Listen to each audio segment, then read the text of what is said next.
Ink bled through the heavy vellum, a thick black line striking out her name. He didn't just forget her, he erased her. Humiliation tasted like old copper. But tonight, she isn't crying into an embroidered pillow. She is walking into his ballroom, holding the leash of the monster who owns him. The invitation lay on the scarred mahogany of the breakfast table, an offensive square of cream and gold.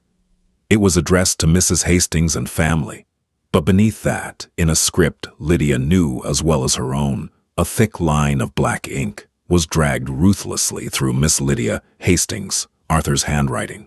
Lydia stared at the dried ink until the edges of the card blurred. The morning light filtering through the parlor's drafty window was gray and unforgiving, highlighting the faded patches on the wallpaper and the thinness of the shawl wrapped around her shoulders. The house was freezing. It was always freezing now. Kont, her mother, seated across from her, was pretending to be deeply fascinated by a cold piece of toast. The silence in the room was brittle, underscored only by the ticking of the grandfather clock in the hall, a clock they would likely have to sell before winter set in. "He is thorough, I will give his grace that," Lydia said.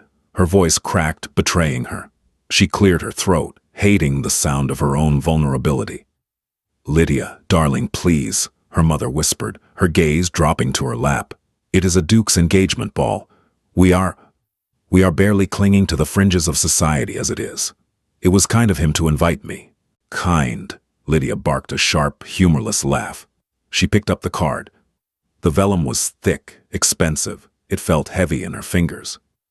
"It is not kindness, mother. It is a surgical removal. He is excising the rot from his shiny new life." 2 years ago, Arthur Linfield had been a penniless heir, a man with a ruined estate and a hollow title waiting for him. Back then, when his boots were scuffed and his creditors were knocking, he had spent his evenings in this very parlor, drinking their mediocre tea and burying his face in Lydia's neck, swearing that they would brave the ruin together. Then, his uncle died. Arthur became the Duke of Rothford. Miraculously, the crippling debts vanished overnight, bought up by an anonymous syndicate.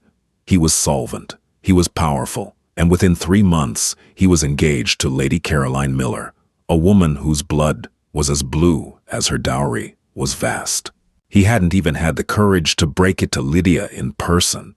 He simply stopped calling. And now, this, a physical strike through her identity. Lydia set the card down. Her fingertips were stained with coal dust from trying to start the fire earlier. She rubbed her thumb against her index finger, feeling the grit. She didn't feel heartbroken. She felt stupid. The grief had burned off weeks ago, leaving behind a sharp, localized anger that sat right beneath her ribs like a swallowed stone. "I am going out," Lydia announced, standing up. The floorboards groaned in protest. "Where?" "The dressmaker. We cannot afford—" "No," Lydia interrupted, grabbing her heavy wool cloak from the hook by the door. It smelled faintly of mothballs and damp wool. "I am going to the docks." Her mother's gasp was entirely predictable, but Lydia was already pulling the heavy oak door shut behind her. London outside was a sensory assault. The air tasted of sulfur and unwashed bodies, a stark contrast to the lavender water she splashed on her wrists. She hailed a hackney cab, an expense she would regret tomorrow, and gave the driver an address in Wapping. The carriage rattled violently, throwing her against the hard leather seats as they descended from the genteel decay of Mayfair into the industrial throat of the city. Nathaniel Reed did not belong in Mayfair. He belonged here, amidst the towering brick warehouses, the smell of rotting river water, and the deafening clatter of iron and shouting stevedores. Reed was a man forged in the soot of the Industrial Revolution. He owned railways, shipping fleets, and more importantly, he owned paper, debts, mortgages, the lifeblood of the aristocracy. Lydia navigated the muddy street, her skirts hiked up with zero regard for modesty, her boots sinking into grime that smelled distinctly of fish and horse manure. She found his office above a trading company. The wooden stairs shivered under her weight. She pushed the door open without knocking. The room was sweltering. A cast-iron stove radiated heat in the corner. The air was thick with the scent of raw tobacco, spilled ink, and wet wool. Nathaniel Reed sat behind a desk cluttered with ledgers, his coat off, his shirt sleeves rolled up to reveal forearms thick with muscle and dark hair. He was a large man, taking up too much space, his jaw shadowed with a day's growth of beard. He didn't look up immediately. His steel-nibbed pen scratched violently against the ledger. I don't take unannounced meetings, and I certainly don't take them from women who look like they've lost their way to a tea party, Reed said, his voice a low, gravelly rumble that vibrated in Lydia's chest. I haven't lost my way, Mr. Reed, Lydia said, her voice surprisingly steady. She stepped further into the room, letting the heavy door click shut. I am exactly where I intend to be. Reed finally stopped writing. He slowly raised his head. His eyes were a pale, startling gray, entirely devoid of warmth. They tracked over her, assessing her not as a woman, but as an asset or a liability. He noted the frayed hem of her cloak, the tension in her jaw, the defensive crossing of her arms. Miss Hastings, he murmured, leaning back in his chair. It creaked dangerously. Rothford's discarded little secret. To what do I owe the pleasure of this intrusion? Lydia's stomach plummeted. You know who I am. I make it my business to know everything about the men who owe me millions of pounds, Reed said plainly. He reached for a cigar on his desk, rolling it between thick, calloused fingers. The Duke of Rothford owes his entire existence to my syndicate. I know his tailor, I know his mistress, and I know the woman he bled dry before he found a more profitable match. So I will ask again. Why are you bleeding on my floor? Lydia looked down. A small cut on her ankle from a rogue piece of street debris was soaking into her stocking. She ignored it. She walked up to his desk, placed her palms flat on the wood, and leaned in. She could smell him now, bay rum, sharp sweat, and cold coffee. Arthur is throwing an engagement ball tonight, she said, the words clipping off her teeth. I know, I received an invitation. Heavy vellum, very pretentious. He crossed my name off the guest list, Lydia said. Saying it out loud made her throat tight, but she forced the emotion down. He didn't just exclude me. He made sure I knew I was excluded. Reed struck a match against the underside of his desk. The harsh crack and sulphurous smell filled the space between them. He lit the cigar, puffing twice before blowing a stream of blue smoke past her shoulder. A petty man does petty things. This is a revelation to you. I want to go, Lydia said. I want to walk into that ballroom. Then go. I am barred. The footman won't let me pass the vestibule. I have no standing, Mr. Reed. I have no money, no title, and now no reputation. But you... She looked at his rough hands, the heavy gold ring on his right index finger. You are the man who holds his leash. You are the architect of his salvation. Reed's eyes narrowed slightly. He didn't speak. He let the silence stretch, forcing her to bear the weight of her own audacity. Take me, she demanded, her voice dropping to a harsh whisper. Take me to the ball tonight. Put me on your arm. Reed stared at her. A slow, cynical smile crawled onto his face, revealing a slightly crooked canine. It was not a kind smile. And why in God's name would I do that? I hate society balls. A room full of inbred peacocks whispering behind their fans about the smell of my boots while drinking my champagne. Because you hate them, Lydia countered quickly, her pulse hammering against her ribs like a trapped bird. You hate them, and they hate you. You are going to walk in there tonight, and they will sneer at you. They will take your money and despise you for earning it. But if you walk in with me... She swallowed hard, tasting bile and adrenaline. I know their rules, Mr. Reed. I know their secrets. I know every fracture in their porcelain facades. You want to make Rothford sweat? You want to remind him that you own the very air he breathes?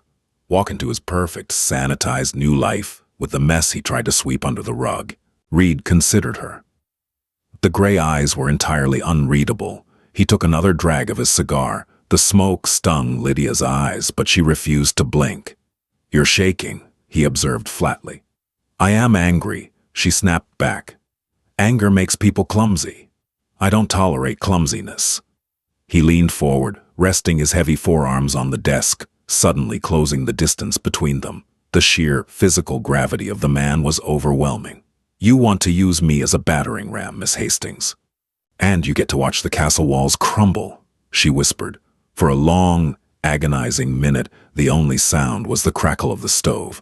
Then Reed stabbed his cigar into a brass ashtray. "Be ready by 8. Wear something that doesn't look like an apology." The corset strings dug into Lydia's ribs like rusted wire. She gripped the edge of her washstand, gasping for shallow breaths, as her mother's maid, a girl no older than 16, yanked the laces tighter. "Too tight, Mary," Lydia wheezed. "It has to be, miss," the girl murmured apologetically. "To make the bodice sit right." Lydia closed her eyes and nodded once. She tasted blood. She had bitten the inside of her cheek to stop from crying out. When the maid finally tied the knot, Lydia turned to the cracked cheval glass in the corner of her bedroom. The dress was old. It had belonged to her aunt, purchased a decade ago and entirely out of fashion. It lacked the frothy tulle and pastel innocence of current debutante gowns. Instead, it was made of heavy, unforgiving velvet in a shade of deep, bruised plum. It was dark, dramatic, and borderline scandalous in its severity. She had spent the afternoon altering the neckline, pulling it slightly off the shoulders, removing the outdated lace modesty panel. The result was severe. It framed her pale skin and the dark hollows of her collarbones like a warning. She wore no jewelry. Her neck was entirely bare. She looked like a ghost crashing a garden party. At precisely 8 o'clock, the heavy rumble of carriage wheels vibrated through the floorboards. Lydia didn't say goodbye to her mother. She walked down the stairs, her velvet skirts heavy, feeling like she was walking to a guillotine. The carriage waiting outside was not a sleek, crested barouche. It was a massive, heavily built traveling coach, painted pitch black, pulled by 4 massive Irish draft horses. It looked like a hearse. The door opened and Nathaniel Reed was waiting inside. He was wearing evening clothes, but they sat strangely on him. The stark black and white of his tailcoat and cravat only emphasized his broad, aggressive build. The collar seemed too tight against his thick neck. He didn't offer a hand to help her up. He merely watched with those cold gray eyes as she struggled with her heavy skirts, hauling herself into the leather-scented interior. The carriage lurched forward. Lydia fell back against the squabs. The seat was firm, smelling strongly of saddle soap and sharp tobacco. "You look like a widow about to read a highly contested will," Reed observed. His tone was dry, offering no compliment, no reassurance. "I intend to cause a scene, Mr. Reed. Pastels felt inappropriate." Reed grunted softly. He reached into his coat and produced a silver hip flask. He unscrewed the cap, wiped it with his thumb, and took a long swallow. He held it out to her. Lydia stared at the flask.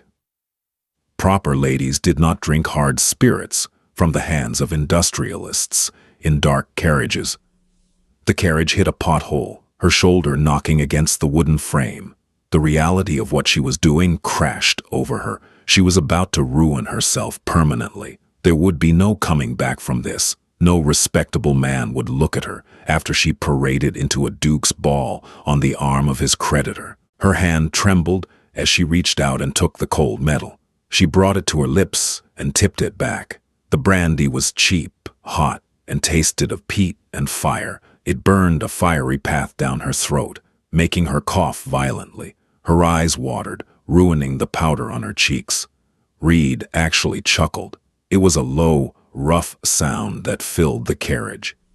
"Pace yourself. You'll need your legs under you." "I am fine," she choked out, handing the flask back. The rest of the journey was spent in suffocating silence. The closer they got to Grosvenor Square, the worse the traffic became.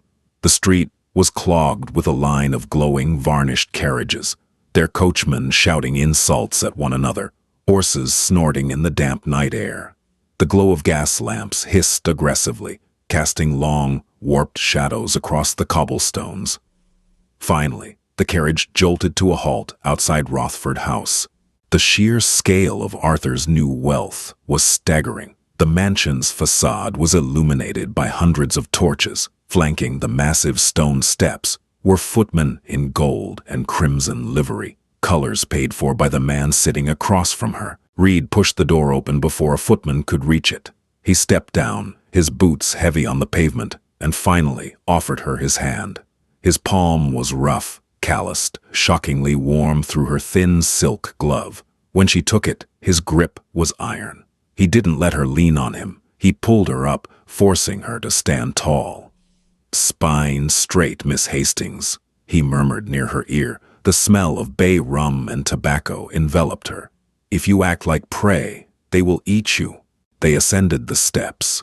The vestibule was a wall of heat and noise. The air was thick with the scent of melting beeswax, hothouse orchids, and the cloying, musky perfume of 100 sweating aristocrats packed into tight corsets and wool coats. The chatter was a deafening roar, like the buzzing of a disturbed hive. At the top of the sweeping marble staircase stood the major domo, a severe man clutching a leather-bound ledger.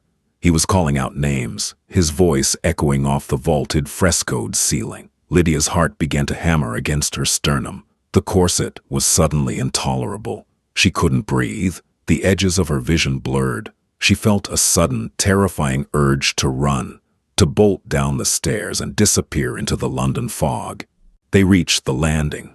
The majordomo looked at Reed, his expression tight with practiced, aristocratic disdain. "Your name, sir?" "Nathaniel Reed," he said. His voice wasn't loud, but it possessed a dense gravity that cut through the surrounding chatter. The majordomo flipped the heavy pages.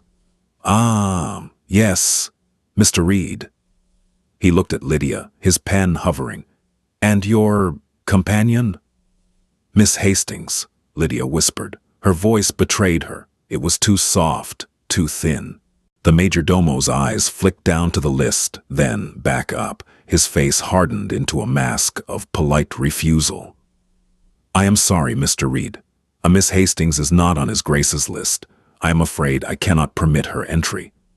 Lydia shrank back. The humiliation hit her like a physical blow. She felt the eyes of the couples behind them burning into her back. The whispers were already starting. But Reed didn't move. He didn't argue. He simply stepped forward, his massive frame eclipsing the majordomo's light. He placed a heavy, gold-ringed hand flat over the open pages of the ledger. The loud smack of his palm against the paper made the majordomo jump. "Read the name at the top of the deed to this house, my good man," Reed said, his voice dropping to a terrifyingly quiet register. "Then look me in the eye and tell me who I can and cannot bring into my own property." The majordomo paled. He looked at the ledger, then at Reed's hand, then up at the raw, unpolished violence in the industrialist's eyes. He swallowed thickly. Of course, Mr. Reed. My apologies." The majordomo cleared his throat, his hands trembling slightly as he turned to the ballroom doors. He struck his staff against the marble floor. "Mr. Nathaniel Reed," the majordomo announced, his voice straining, "and Miss Lydia Hastings." The announcement dropped into the ballroom like a stone down a dry well. The chaotic symphony of waltzing strings and overlapping laughter didn't cease immediately, but it fractured. Heads turned in a synchronized wave. The music faltered as the lead violinist caught the sudden tension in the room, dragging his bow across the strings with a harsh, discordant screech before recovering. Lydia stood at the precipice of the grand staircase, looking down into the sea of pastel silk, diamond tiaras, and black evening coats. The heat rising from the ballroom floor was oppressive, carrying the sour undertones of anxiety, masked by expensive cologne. She felt utterly exposed, a bruised plum against a backdrop of spun sugar. "Oh, walk," Reed commanded quietly. He didn't offer his arm. He simply took hers, tucking her hand securely against the solid, unyielding muscle of his forearm. They descended the marble steps. The silence rippled outward from them, clearing a path through the throng. Aristocrats parted like water, pulling their skirts back to avoid brushing against the coarse fabric of Reed's coat or the scandalous darkness of Lydia's dress. Lydia kept her chin raised, but her eyes darted frantically, catching fragments of horrified faces. The audacity! Isn't that the bankrupt girl? Smells of coal, I swear it. Then she saw him. Arthur Linfield, the Duke of Rothford, stood near the towering ice sculpture of a swan, a crystal flute of champagne suspended halfway to his mouth. He was as handsome as ever, golden hair perfectly swept, tailoring impeccable, not a single thread out of place. But as his eyes locked onto Lydia, the color drained from his face with sickening speed. The golden boy vanished, replaced by a terrified man. His knuckles turned white around the delicate stem of his glass. Beside him stood Lady Caroline. She was draped in pale pink chiffon, a diamond necklace heavy around her throat. She looked like a frosted confection, entirely oblivious to the tectonic plates shifting beneath her feet. She followed Arthur's frozen stare, her perfectly arched brow furrowing in confusion. Lydia's stomach churned violently. She had expected to feel a surge of vindictive triumph. She had wanted to see Arthur squirm, to savor the power of ruining his perfect tableau. Instead, looking at his pale, sweating face, she felt a profound wave of disgust. Disgust for him, and a creeping, icy disgust for herself. It was ugly. This was ugly. She wasn't a conquering queen. She was a girl holding a jagged bottle in a bar fight. Reed steered them directly toward the Duke. Every step was deliberate, heavy, claiming the space. Linfield, Reed barked, his voice carrying effortlessly over the low murmur of the crowd. He didn't use Arthur's title. It was a deliberate, brutal stripping of rank. Arthur snapped out of his paralysis. He slammed his champagne glass onto a passing waiter's tray with enough force to crack the crystal. He took a hasty step forward, physically blocking Caroline, trying to intercept them before they reached the epicenter of the room. "Reed," Arthur said, his voice tight, lacking its usual aristocratic drawl. "I see you received my invitation."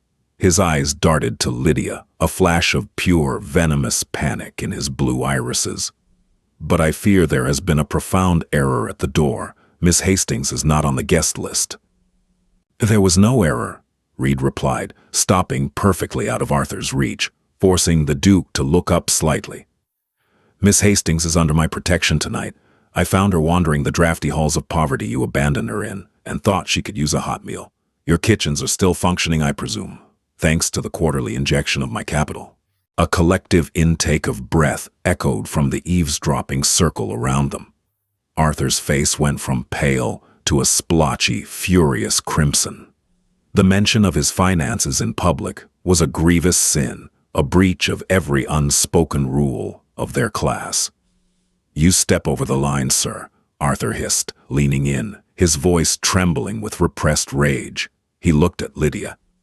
"Lydia, what are you doing? Have you lost your mind? You are making a spectacle of yourself.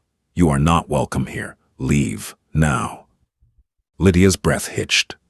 For a fleeting second, the old habit of obedience, the instinct to pacify him, flared up. Her fingers tightened on Reed's arm. She opened her mouth, but her throat was desert dry. The metallic taste of blood returned. Before she could speak, Reed shifted. It was a subtle movement, just a slight dropping of his shoulder and a tightening of his stance, but the sheer menace radiating from him was palpable. "Careful, Arthur," Reed warned, his voice soft, almost a purr. "You are speaking to my guest, and you are standing in a house that I technically own, drinking wine that I paid for, wearing a coat spun from my patients. If you raise your voice to her again, I will call the notes on this estate tomorrow morning. You will be back in the gutter before the ice swan melts."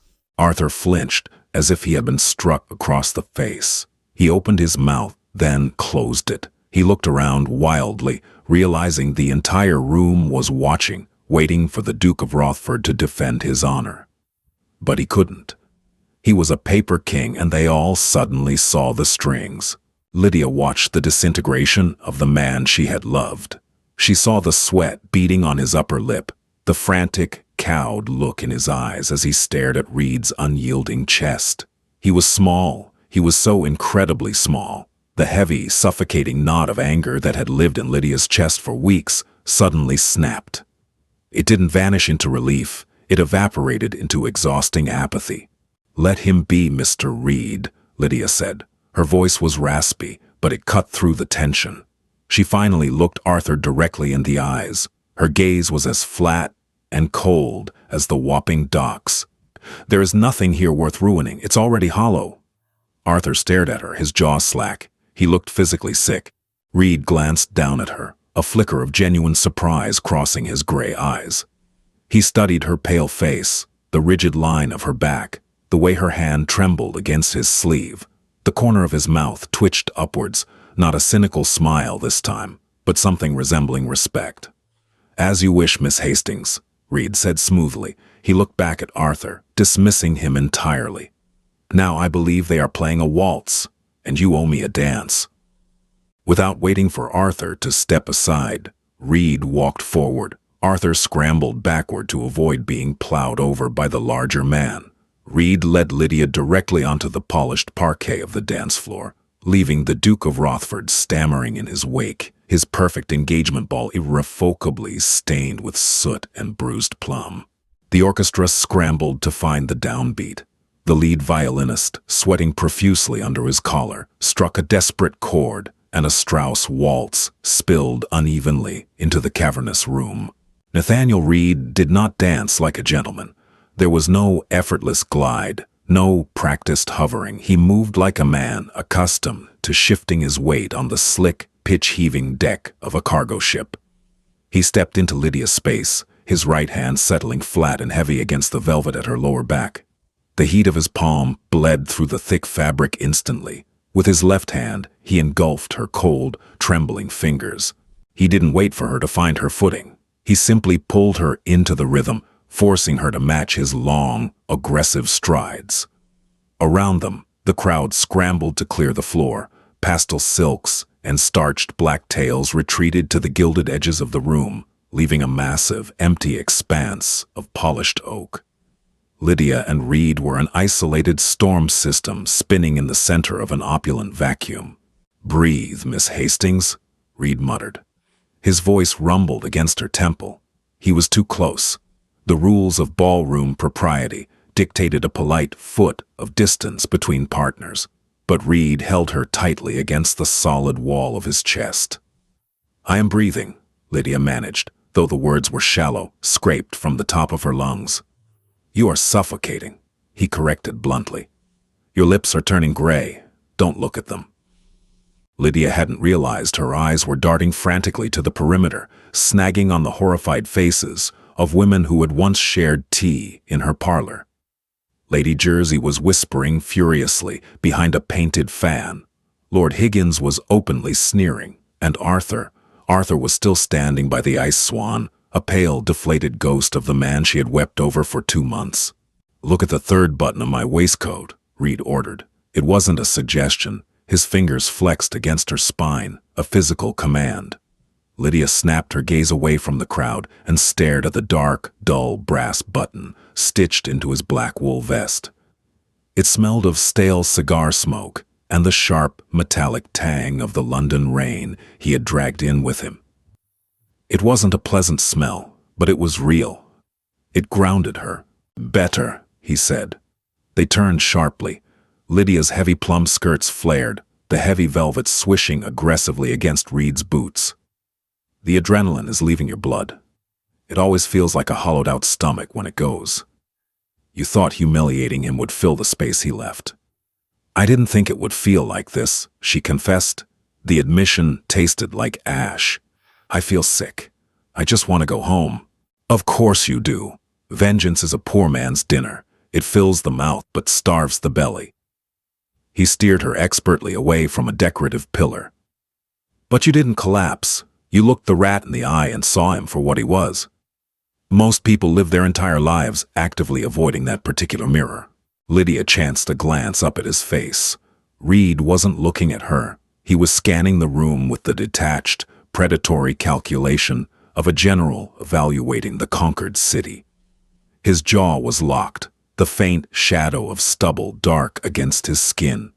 There was nothing refined about him. He was raw industry, entirely out of place among the gilded cherubs painted on the ceiling. "Why did you do it?" she asked, her voice barely carrying over the swelling violins. "You hate this society. You hate these people. Why bring me here?" Reed finally looked down. His pale gray eyes met hers, stripping away the defensive armor she had spent all afternoon building. "Because a debt is a debt, Miss Hastings," he said quietly. "Arthur Linfield owed you his loyalty. He defaulted. I despise a man who doesn't honor his ledgers." The music peaked, a soaring, frantic crescendo. Reed spun her once, a hard, fast rotation that made the chandeliers blur into streaks of yellow light. Lydia's boot slipped on the polished floor. She stumbled, her knee buckling. Before she could fall, Reed's arm clamped around her waist like a vice. He hauled her up, entirely supporting her weight for a fraction of a second, his grip bruising in its intensity. He didn't apologize. He didn't ask if she was all right. He simply righted her and brought the dance to an abrupt, unceremonious halt, perfectly ignoring the fact that the orchestra was still playing. "We are leaving," he announced. He didn't wait for her consent. He dropped her hand, shifted his grip to her elbow, and marched her directly through the silent, staring crowd. Nobody moved to stop them. They parted like tall grass before a heavy boot. Arthur was staring at the floor as they passed. He didn't look up. The London air hit Lydia like a bucket of freezing water. The sky had opened up while they were inside, dumping a heavy, freezing rain over Mayfair. The cobblestones were slick and black, reflecting the distorted yellow hiss of the street lamps. The smell of the city, wet stone, coal sulfur, and horse's sweat, was intoxicating after the cloying perfume of the ballroom. Reed shoved the carriage door open and practically tossed her inside. He climbed in after her, slamming the heavy door shut, instantly cutting off the noise of the shouting footman and the driving rain. The carriage was pitch black. The thick leather squabs were freezing. Lydia collapsed against the seat. Her entire body was shaking violently. It wasn't just the cold, it was the violent release of tension. Her teeth chattered, a sharp clicking sound in the dark. She heard the scrape of a match. A brief flare of sulfur illuminated Reed's harsh features as he lit the small, brass carriage lantern mounted on the wall. The dim, orange light threw deep shadows into the hollows of his cheeks. He didn't speak. He reached into his coat, pulled out the silver hip flask, and uncapped it. He didn't offer it to her this time. He took a long, heavy pull, swallowed hard, and capped it again. "I cannot breathe," Lydia gasped. It wasn't a metaphor. The violent shivering was constricting her ribcage, and the tight lacing of the plum velvet corset was suddenly acting as a tourniquet. Panic, sharp and purely physiological, clawed at her throat. "Mr. Reed, I can't—" Reed looked over. He saw the genuine panic in her eyes, the way she was clawing uselessly at the high neckline of her bodice. He didn't hesitate. "Turn around." Lydia obeyed blindly, twisting on the leather seat to present her back to him. "Hold still." His hands were large and clumsy against the delicate hooks and heavy laces. She felt his knuckles brush against the bare skin of her spine. He didn't fumble with polite delicacy. He grabbed the thick silken cord at the top of the corset and yanked backward, snapping the knot. He pulled the laces loose in 3 aggressive tugs. The velvet gave way. The rigid boning fell away from her ribs. Lydia inhaled, a massive, shuddering breath that filled her lungs entirely. The relief was so absolute, so physically overwhelming, that she slumped forward, pressing her forehead against her own knees. She stayed like that for a long time, listening to the relentless drumming of the rain against the wooden roof of the coach, feeling the cold air ghosting over her loosened bodice. The carriage rattled and swayed, navigating the treacherous, muddy streets, back toward her neighborhood. "Thank you," she whispered to her knees. "Don't thank me for undoing a cage you paid someone to put you in," Reed replied from the opposite seat. Lydia slowly sat up. She pulled the edges of the loosened velvet together, holding the fabric at her chest. She looked at him. Reed was staring out the rain-streaked window, watching the blur of the city pass by. He looked exhausted, the aggressive energy that had sustained him in the ballroom bleeding out into the shadows of the carriage. "What will you do to him?" Lydia asked softly. Reed didn't look away from the window. "I will call in the primary mortgage on Rothford House tomorrow at noon. He doesn't have the liquidity to cover it without liquidating his new bride's dowry, which her father securely locked in a trust. He will be legally insolvent by Friday." Lydia stared at the dark shape of his profile. "Because he was rude to you?" "No," Reed said, finally turning his head. The pale gray eyes caught the flicker of the carriage lantern. "Because he is a coward, and bad investments should be liquidated before they infect the rest of the portfolio." The carriage lurched to a halt. They were back in front of her narrow, decaying house.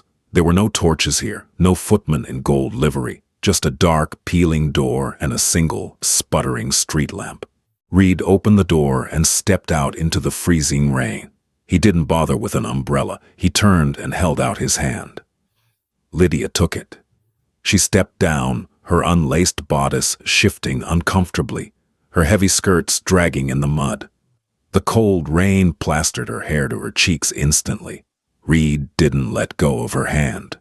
He walked her up the 3 cracked stone steps to her front door.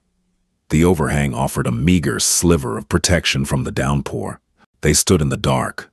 The silence between them was thick, heavy with the weight of the last 3 hours. She was ruined now. By tomorrow morning, the gossip would reach every parlor in London. Oh, she would be an outcast, completely unmarriageable, entirely scandalous. She looked up at the massive, rain-soaked industrialist standing on her porch. He smelled of wet wool and tobacco. "You survived, Miss Hastings," Reed said, his voice a low gravel rumble over the sound of the rain. He reached out, his thick, calloused thumb brushed against her cheekbone, wiping away a smear of soot and rain. The touch was startlingly gentle for a man made entirely of rough edges. "The ledger is balanced." He didn't wait for her to reply. He dropped his hand, turned, and walked back down the steps, his heavy boots crunching on the gravel. He climbed into the black carriage and slammed the door. Lydia stood shivering on the porch, holding her ruined velvet dress together, and watched the carriage disappear into the London fog. She was entirely ruined.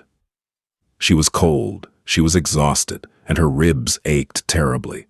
But as she reached for the doorknob, she realized she was smiling. A small, sharp, cynical smile. She was breathing entirely on her own. Vengeance rarely tastes as sweet as the fantasy. But surviving the wreckage, that is where the real story begins. If Lydia's refusal to quietly fade away struck a chord with you, leave a like and share your thoughts in the comments.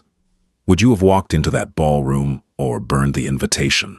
Subscribe for more gritty, uncompromising historical dramas where the heroines save themselves and the anti-heroes simply hold the door. Hit subscribe so you never miss out.